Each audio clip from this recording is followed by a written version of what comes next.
तो आगे का हम लोग लास्ट टॉपिक, इसमें हम लोग बात करने वाले हैं हेक्सागोनल क्लोज पैकिंग। याद करें हेक्सागन में क्लोज पैक था, ठीक। इसके लिए थोड़ा सा जिसके पास पैकेज है अगर, तो पैकेज का नहीं है तभी चलेगा काम, लेकिन पैकेज का आप हेक्सागन ढूंढो कौन सा पेज पे है। 65, पेज नंबर 65।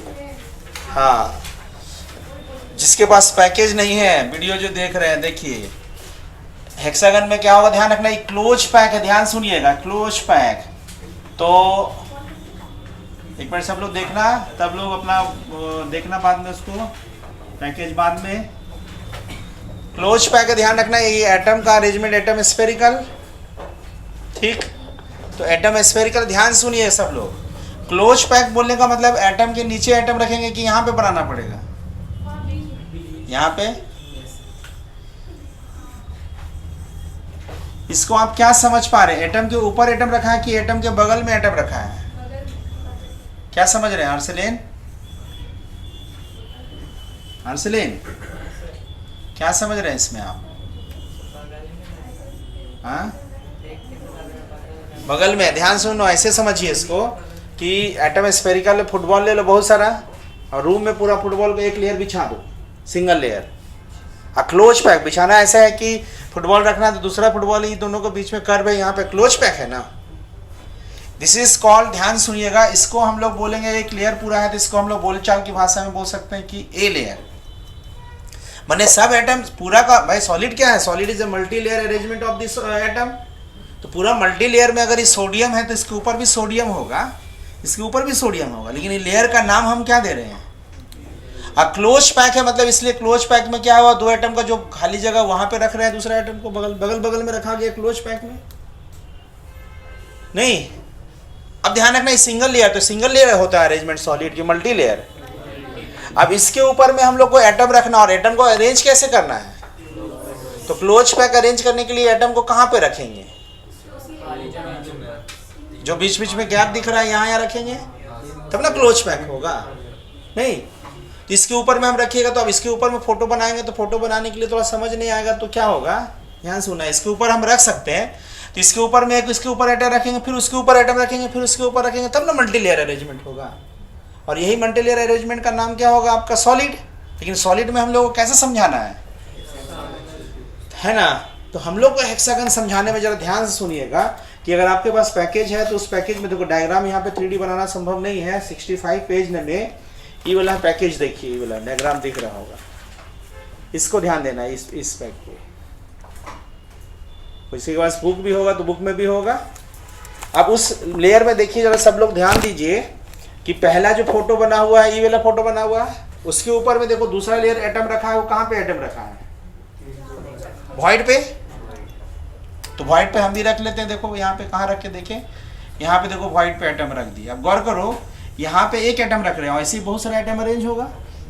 तो बताओ जो एटम यहाँ पे रखे हैं, उस एटम का न्यूक्लियस से पास करे एक लाइन, परपेंडिकुलर लाइन, तो नीचे वाला एटम के न्यूक्लियस से कॉन्साइड कर रहा है कि अलग जगह है, तो अलग जगह है, इसका मतलब इसका अरेंजमेंट नीचे वाला लेयर के अरेंजमेंट से, तो इस लेयर का नाम क्या दे देंगे आगे, बी लेयर। देखो उसमें कॉपी में देखो, तो उसमें काला काला जो सर्किल बना हुआ है, कौन सा लेयर है, बी लेयर है।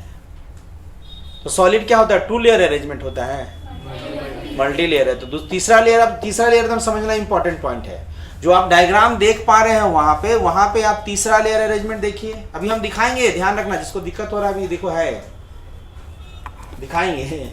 तो तीसरा लेयर अगर आपको रखना पैकेज में, देखिए उसमें जरा सा बुक में पेज नंबर 65 पैकेज, जो तीसरा लेयर आपका है यहाँ पे गौर करिए। तो तीसरा लेयर पे एटम रखना और क्लोज पैक रखना है। तो क्लोज पैक रखने के लिए एटम को कहाँ पे रखेंगे, गैप में, वॉइड में। तो बताओ तो उसमें वॉइड में कितना, कौन सा, सब जगह देखो तो वॉइड दिख रहा है आपको, गौर करके देखिए। तो आप देखो उसमें डायग्राम बनाया हुआ है, एक्स टाइप वॉइड लिखा हुआ है और वाई टाइप वॉइड लिखा हुआ है ना।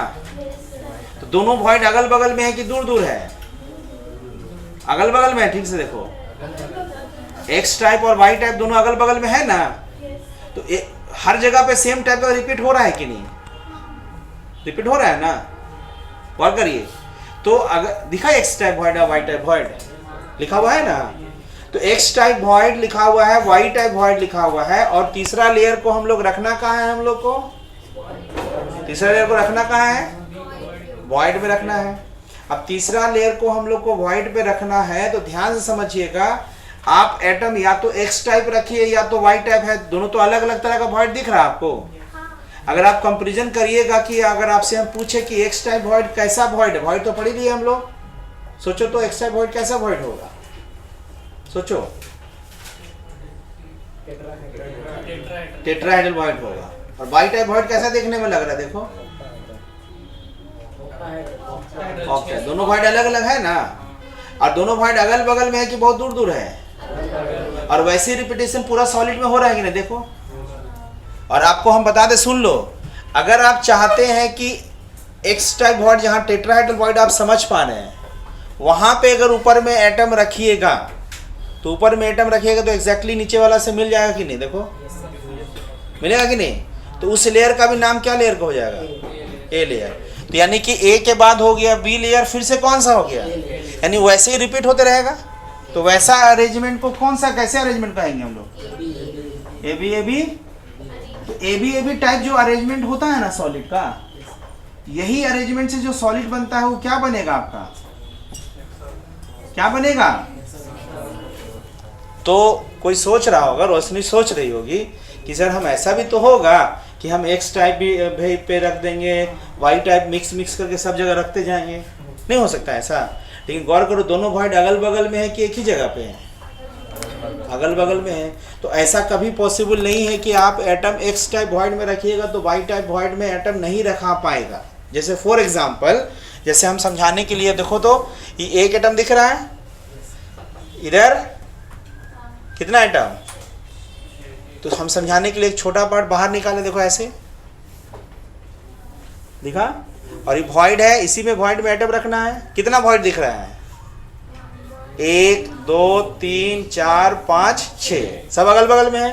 तो अब 6 वॉइड है, तो क्या इस पे 6 एटम रखा पाएगा, 6 वॉइड है तो इसमें मात्र 3 ही एटम रखा पाएगा। देखिएगा, जैसे कि देखो इस पे हम एक एटम रखे यहाँ पे ऐसे वॉइड पे, दूसरा एटम यहाँ पे देखो निकाल के यहाँ रखेंगे, तो यहाँ पे दूसरा आइटम रखेंगे, तो तीसरा यहाँ पे रखेंगे, तो एक ही आइटम रखा पाएगा। देख लो, एक ही है वॉइड शेड हो, लेकिन कितना रखा पाएगा,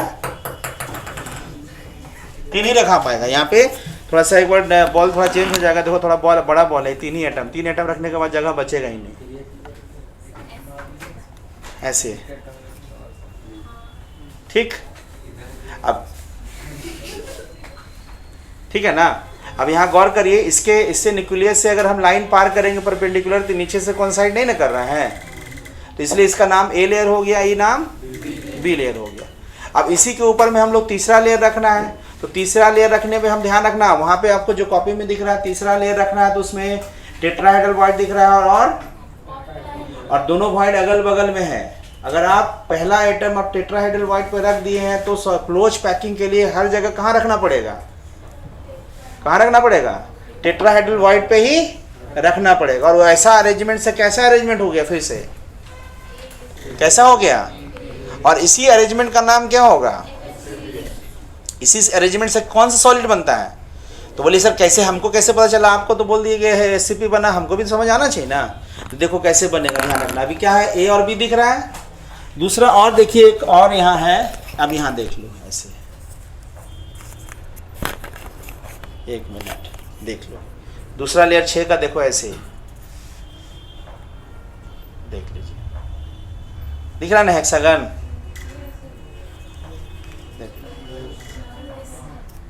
दिखा ना। अब एटम को और गौर करिए, यहाँ पे जो दिख रहा होगा आपको वॉइड, यहाँ पे 1 एटम 2 एटम 3 एटम, पीछे वाला 1 एटम, मिला के कितना एटम से घिरा हुआ वॉइड है, टेट्राहेड्रल वॉइड है। तो वहीं पे देखो ये जो दूसरा एटम का हरा वाला एटम जो दिख रहा है, हरा वाला, वो एग्जैक्टली वहीं पे रखा रहा है ना, और इसका न्यूक्लियस से नीचे लाइन पार कर रहा है, तो नीचे से कोइंसाइड कर रहा है कि नहीं, इसलिए इसका नाम क्या बोल दिए। और देखने में कैसा लग रहा है, ये दिख रहा है ना हेक्सागन, तो ये क्या हो गया, हेक्सागन यूनिट सेल। तो ये क्या है, लैटिस पॉइंट है कि एटम है, एटम आपस में कांटेक्ट में रहता है, लैटिस पॉइंट न्यूक्लियस को दिखाते हैं, ये एटम है ना, इसका हम लैटिस पॉइंट बना के स्ट्रक्चर दिखाएंगे अभी। बात समझे? लेकिन बोल रहा है, कोई सोच रहा है कि सर हम यहाँ पे टेट्राहेड्रल वाइट पे ना रख करके अगर हम ऑक्टाहेड्रल वाइट पे रखते तो क्या होता, जरा सोचो।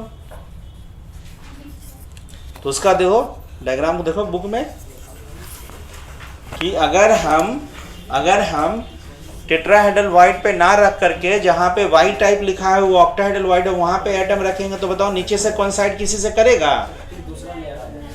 तो उस लेयर का नाम क्या कहेंगे? सी लेयर कहेंगे। यानी ए लेयर के बाद बी फिर, तो वैसा अरेंजमेंट क्या होगा? एबीसी कहलाएगा। उसके बाद चौथा जेल भी लेयर रखिएगा ना, तो चौथा लेयर कहीं भी रखिएगा 100% किससे मैच होगा?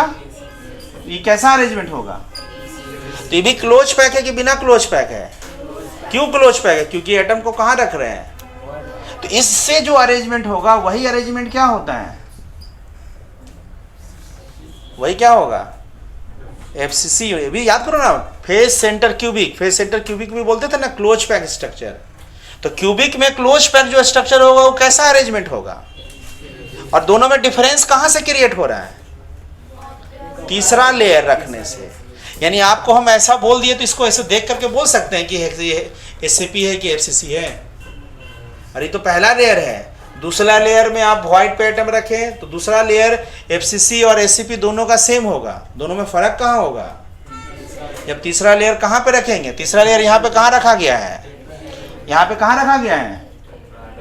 और यहाँ पे कहाँ रखा गया है? यानी कि दोनों का अरेंजमेंट में फर्क कहाँ से होता है? तीसरा लेयर। तो दो लेयर में इसलिए समझिए, बहुत लोग हम ऐसे बना के दिखाएंगे ना ऐसे, और बुक में देखिए ऐसा बनाया रहेगा तो बोलेगा हाँ सर देखने में एकदम हेक्सागन दिख रहा है हमको। देखो नहीं दिख रहा है हेक्सागन? बोलेगा हाँ सर हेक्सागन बन गया है। हेक्सागन नहीं अरेंजमेंट। अरे भाई सिंगल लेयर है, सिंगल लेयर से एफसीसी भी बन सकता है, एससी भी बन सकता है। फर्क कहाँ से शुरू होगा?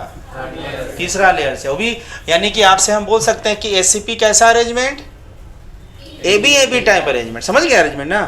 और एफसीसी दोनों में फर्क क्या है कि तीसरा लेयर यहाँ कहाँ से रखना शुरू किए और यहाँ तीसरा लेयर कहाँ से शुरू किए। और व्हाइट पे रख रहे हैं इसलिए कैसा स्ट्रक्चर बन रहा है?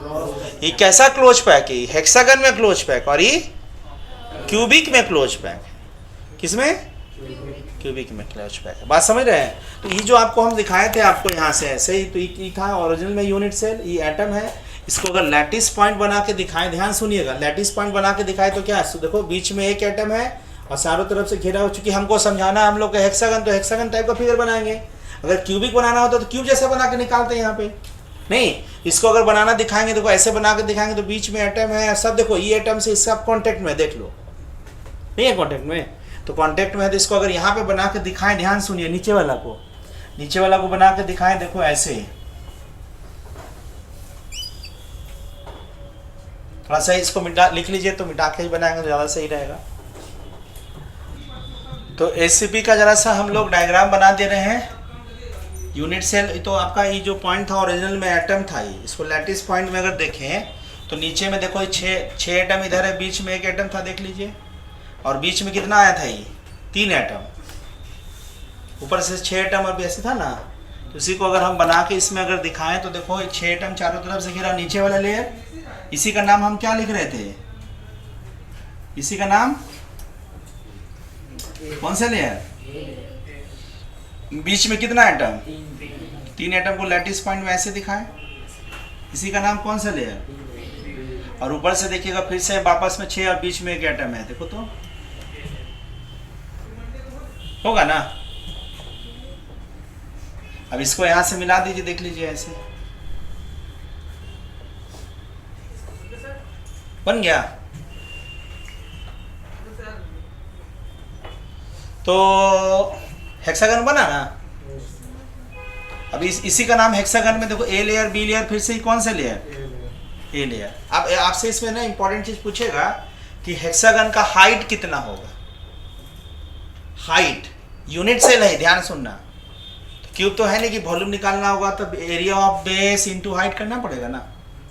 जैसे क्यूब का वॉल्यूम तो हम लोग एक क्यूब कर दे रहे थे, लेकिन हेक्सागन तो अलग शेप है ना। तो इसका हाइट यहाँ से यहाँ अंदाजा बताओ तो कितना होगा? अंदाजा जरा देखिए, गौर करिएगा भाई, सुन लो ध्यान से सब लोग। जैसे ये हम बोल रहे थे यहाँ से ये ऐसे है, देखिए यहाँ से सुन लो जी ध्यान से। तो यहाँ से अगर हाइट बोलेंगे तो भाई यहाँ इसका न्यूक्लियस से ऊपर न ढूंढेंगे कि ये वाला 3 एटम यहाँ से ऊपर रखे हैं तो ये वाला नीचे भी 3 एटम होगा। ये वाला जो लेयर है ऊपर वाला का भी पार्ट है, नीचे वाला यूनिट सेल का भी पार्ट होगा, बहुत सारा यूनिट सेल मिलके ना सॉलिड बना होगा। तो हाइट बोलेंगे तो यहाँ से न्यूक्लियस से इधर R, और बीच में ये एटम रखा है तो इसका कितना होगा 2R, और ऊपर से बीच में यहाँ जो रखा है इसका R, यहाँ पे न्यूक्लियस है ना नीचे, हाइट का मतलब इसका न्यूक्लियस से इसका न्यूक्लियर के बीच का डिस्टेंस 4R दिख रहा है। लेकिन एग्जैक्टली 4R कब होता है, जब एटम के ऊपर एटम रखते। लेकिन यहाँ पे कहाँ रखा गया है, थोड़ा वॉइड में। इसका मतलब इतना अंदाजा तो कह सकते हैं कि हाइट जो है 4R से थोड़ा मोड़ा कम होगा। तो इसको कैसे सोचेगा, ज्योमेट्रिकली निकाल सकते, देखना कैसे निकालना है। तो देखो इसका ट्रायंगल है, इक्विलैटरल ट्रायंगल, इसका डिस्टेंस कितना होगा 2R। इसका सेंट्रोइड से इसका इस हरा वाला एटम दिख रहा है, उसका न्यूक्लियस के बीच का जो डिस्टेंस होगा, न्यूक्लियस हरा वाला एटम, वो जो डिस्टेंस होगा वो हाइट का आधा होगा कि नहीं? नहीं समझ आया? इतना तो समझ आ रहा है ना कि इतना तो समझ आ रहा है कि हाइट जो होगा 4R से थोड़ा मोड़ा कम होगा, न्यूक्लियस से R, ये न्यूक्लियस, इसका न्यूक्लियस से ऊपर R, ये बीच में जो एटम है उसका 2R, सेम ही एटम होगा, और इसका न्यूक्लियस से नीचे R। तो हाइट ऐसे ना होगा, यहाँ से आना पूरा हाइट थोड़ी होगा, क्योंकि ये वाला जो एटम है नीचे वाला का भी पार्ट होगा, नहीं होगा। तो हाइट 4R से थोड़ा मोड़ा कम, समझ आ रहा है ना। अब 4R से कम हो रहा है, इसको डराइव करेंगे, लेकिन उससे पहले हम बात करें कि 4R से थोड़ा मोड़ा कम होगा। तो ये हाइट ऑफ हेक्सागन याद रखने का चीज़ है, डराइव नहीं करेंगे, लेकिन हम बता देते हैं अभी। तो हाइट जो होगा भाई इसको C से रिप्रेजेंट करते हैं, और इसका वैल्यू होगा 4R से थोड़ा मोड़ा, तो डराइव करिएगा तो √2/3 आएगा, तो छोटा मोटा हो गया। बात समझे? तो बताओ ई लेयर और ई लेयर के बीच का डिस्टेंस कितना होगा?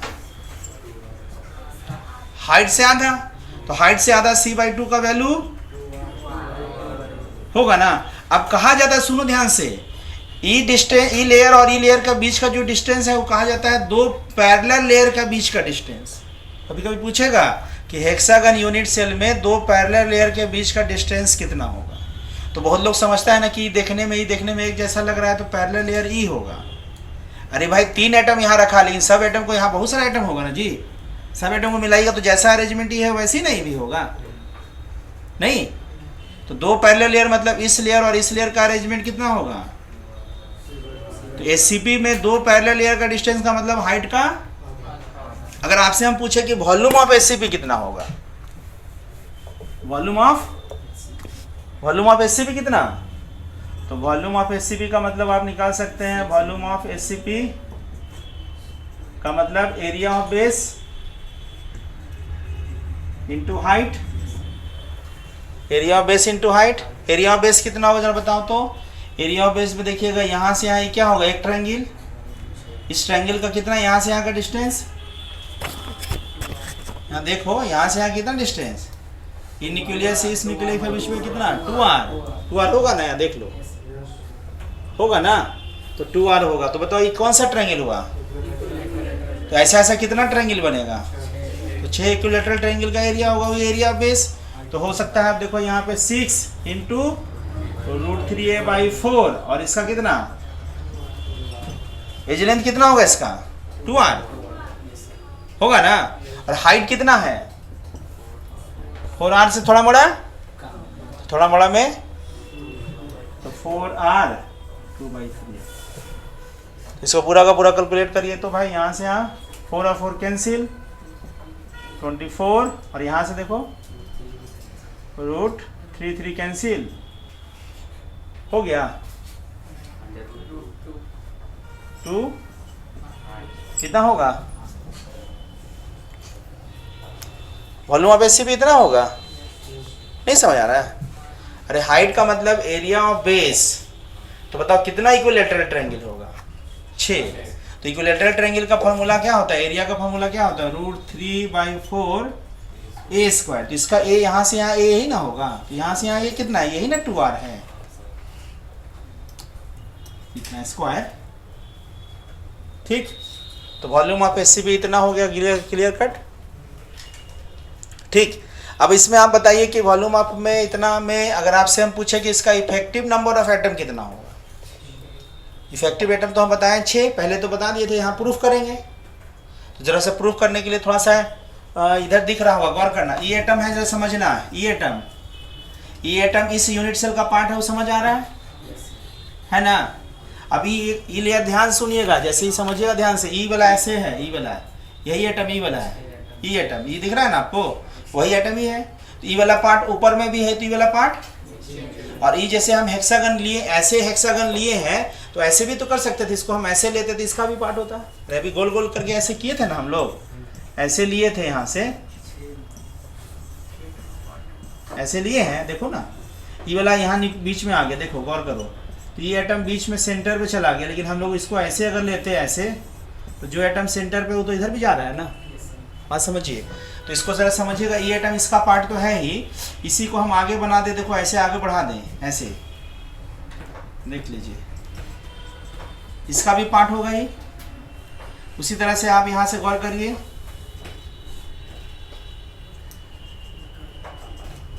इसका भी पार्ट होगा ही। तो एक लेयर में कितना यूनिट सेल का पार्ट है? 3, 1 2 3। तो 3 ऊपर में, 3 नीचे, तो सब मिला के कॉर्नर वाला आइटम कितना का शेयर हुआ? यानी कॉर्नर वाला आइटम शेयर बाई। तो इस एटम के अंदर में इसका कितना पार्ट रहेगा? तो ऐसा कितना आइटम इसमें? 6 इधर और 6 इधर, कितना है? तो गौर करिएगा, इफेक्टिव एटम अगर निकालना हो हम लोग को, effective atom, effective number of atom, तो कॉर्नर वाला कितना एटम है? 12 को कितना से डिवाइड करेंगे? 6 से डिवाइड करेंगे। अब बताओ फेस वाला आइटम क्या होगा? आधा ऊपर आधा नीचे। तो फेस वाला कितना आइटम? तो यहाँ पे लिख सकते हैं भाई +2/2 होगा कि नहीं?